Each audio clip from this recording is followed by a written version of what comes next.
Assalamu alaikum, my dear students. I am Salakbar, your English teacher, and this is English Book 1 for class 9.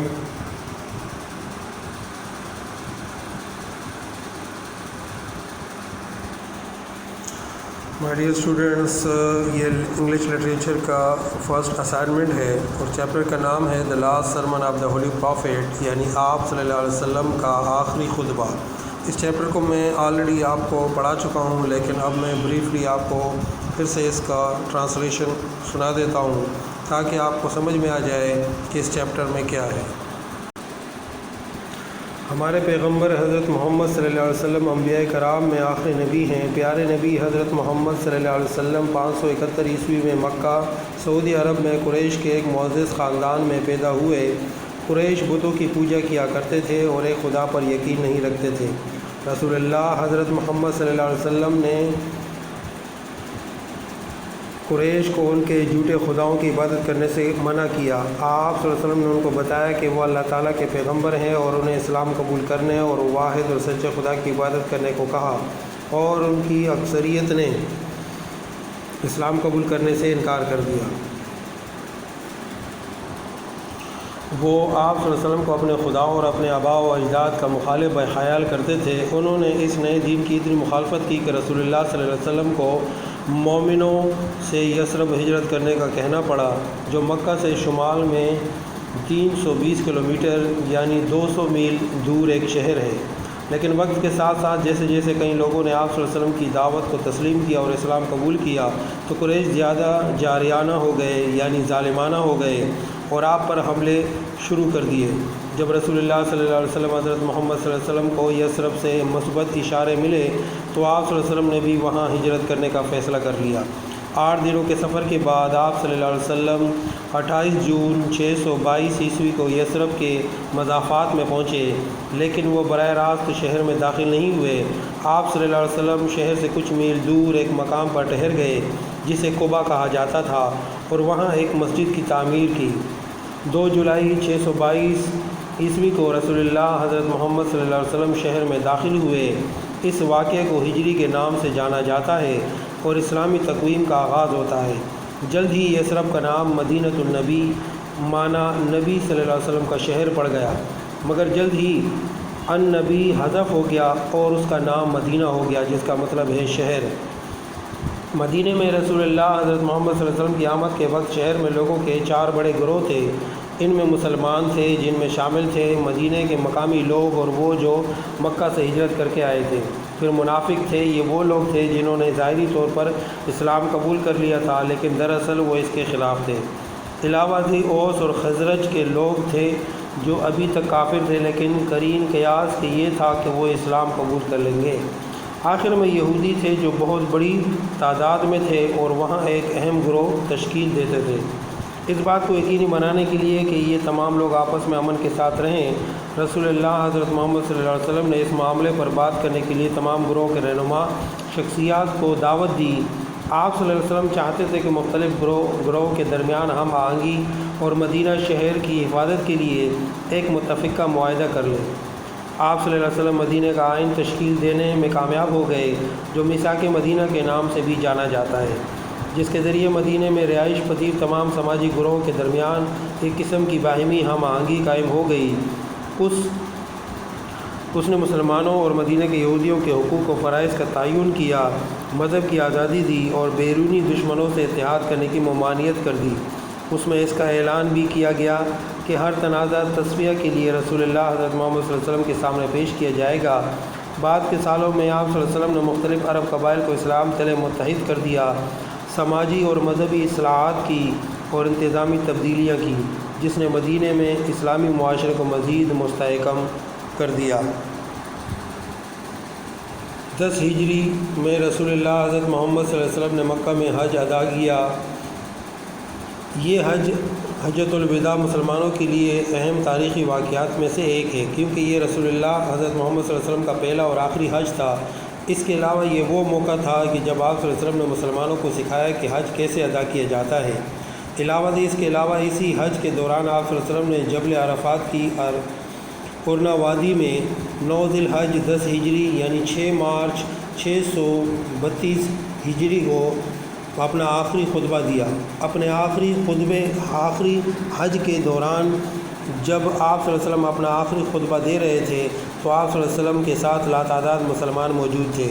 اپنے آخری خطبے میں حضرت محمد صلی اللہ علیہ وسلم نے سب سے پہلے اللہ کی تعریف بیان کی اور اس کا شکریہ ادا کیا، اور پھر کہا، اے لوگوں میری بات غور سے سنو، کیونکہ میں یہ نہیں جانتا کہ اس سال کے بعد میں دوبارہ تمہارے درمیان موجود ہوں گا، اس لیے جو میں تم سے کہہ رہا ہوں غور سے سنو اور ان الفاظ کو ان لوگوں تک پہنچاؤ جو آج یہاں موجود نہیں ہیں۔ پھر دوسری چیزوں کے ساتھ ساتھ آپ صلی اللہ علیہ وسلم نے مندرجہ ذیل پیغامات دیے۔ اے لوگوں، ہر مسلمان کی زندگی اور ملکیت کو ایک مقدس امانت سمجھنا، تمہارے پاس رکھی گئی امانتوں کو ان کے حقدار مالکوں کو واپس کر دو، کسی کو تکلیف نہ پہنچاؤ تاکہ کوئی تمہیں تکلیف نہ پہنچائے۔ اپنے دین کی سلامتی کے لیے شیطان سے خبردار رہنا، وہ مایوس ہو چکا ہے کہ وہ کبھی بھی تم کو بڑے معاملات میں گمراہ کر سکے گا، مگر چھوٹے معاملات میں اس کی پیروی کرنے سے بچنا۔ اے لوگوں، یہ سچ ہے کہ عورتوں کے معاملے میں تمہارے کچھ حقوق ہیں، لیکن تم پر ان کے بھی کچھ حقوق ہیں۔ تمام انسان حضرت آدم علیہ السلام کی اولاد ہیں اور حضرت آدم علیہ السلام مٹی سے پیدا کیے گئے تھے۔ اللہ تعالیٰ کی نظر میں سب سے زیادہ معزز وہ ہے جو سب سے زیادہ اللہ سے ڈرنے والا ہے۔ ایک عرب کو غیر عرب پر کوئی برتری حاصل نہیں، نہ ہی ایک غیر عرب کو عرب پر کوئی برتری حاصل ہے۔ گورے کو کالے پر کوئی برتری حاصل نہیں، نہ ہی کالے کو گورے پر کوئی برتری حاصل ہے، سوائے تقوی اور نیک اعمال کے۔ اس لیے میں خون اور دولت کی بنیاد پر قائم کیے گئے عظمت اور برتری کے سارے جھوٹے دعووں کو اپنے پاؤں تلے رونتا ہوں۔ ہر مسلمان دوسرے مسلمان کا بھائی ہے، اور یہ کہ مسلمان آپس میں ایک بھائی چارہ تشکیل دیتے ہیں۔ کسی مسلمان پر وہ چیز جائز نہیں جو کسی دوسرے مسلمان کی ملکیت ہے، جب تک کہ وہ اسے آزادانہ اپنی مرضی سے نہ دے دے۔ نبی پاک صلی اللہ علیہ وسلم نے اپنا آخری خطبہ یہ کہتے ہوئے مکمل کیا کہ اے اللہ، میرا گواہ رہنا کہ میں نے تیرا پیغام تیرے بندوں تک پہنچا دیا ہے۔ اس خطبے میں جو پیغامات دیے گئے وہ تمام زمانوں کے لیے ہیں۔ اگر مسلمان ان پیغامات پر عمل پیرا ہوتے ہیں تو نتیجتاً ایک منصفانہ اور مساوی معاشرہ قائم ہوتا ہے، جس میں ایمانداری، عدل اور اختیارات اہل لوگوں کے پاس ہونا رہنما اصول ہوں گے۔ یہ تھا ٹرانسلیشن جو میں نے آپ کو اس چیپٹر کا کر لیا۔ اب میں اسائنمنٹ کی طرف چلتے ہیں۔ اس اسائنمنٹ میں 5 کوشچنز یعنی 5 کوشچنز گیون ہیں، اور یہ 5 کے 5 کوشچنز آپ نے اپنے رجسٹر میں رائٹ ڈاؤن کرنے ہیں، لکھنے ہیں۔ تو میں باری باری آپ کو یہ کوشچنز پڑھ کے سنا دیتا ہوں تاکہ آپ کو سمجھنے میں آسانی ہو۔ When and where was our prophet peace be upon him born؟ کہ کب اور کہاں آپ صلی اللہ علیہ وسلم پیدا ہوئے۔ And what family did he belong to؟ اور وہ کس خاندان سے تعلق رکھتے تھے۔ Our beloved prophet محمد صلی اللہ علیہ وسلم was born in 571 AD at Mecca.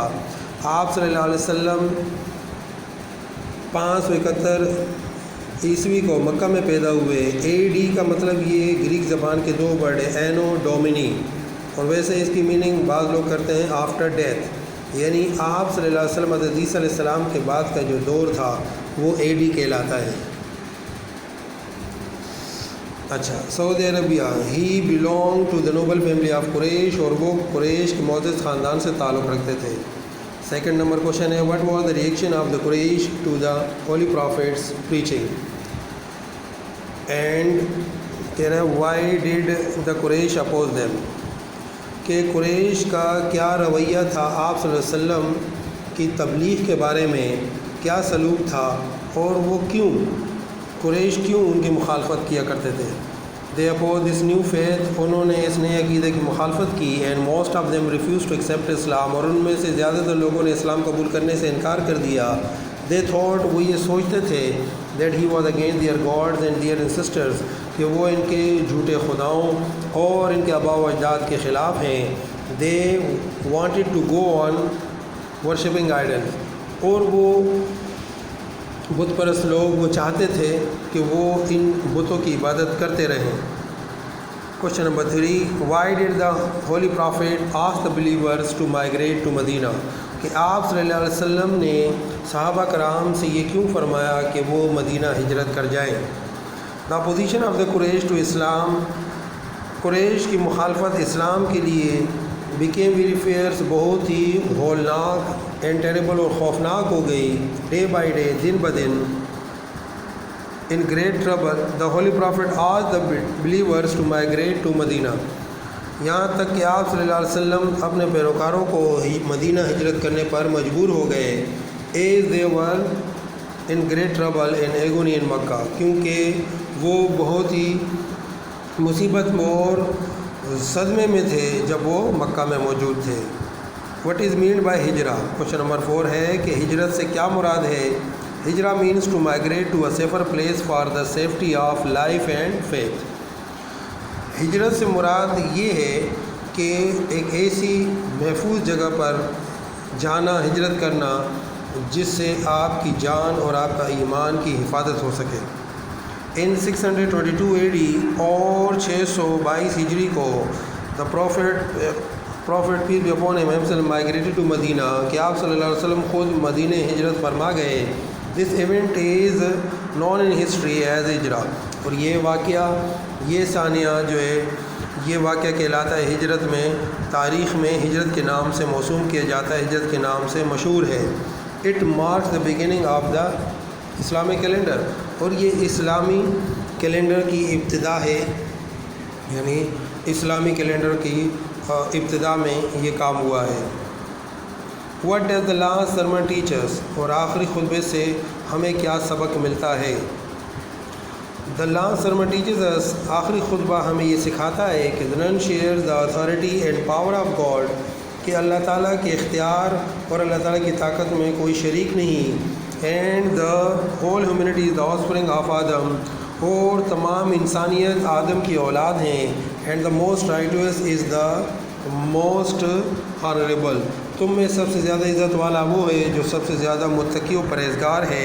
only the goodness of a man makes him superior to others، صرف انسان کی نیکی ہی اسے دوسروں سے برتر ٹھہراتی ہے. all the Muslims are brothers to each other، اور تمام مسلمان آپس میں بھائی بھائی ہیں. life, honor and property of every Muslim is sacred trust، اور ہر مسلمان کی زندگی، اس کی عزت اور اس کی جائیداد ایک مقدس بھروسہ، ایک مقدس فریضہ ہے.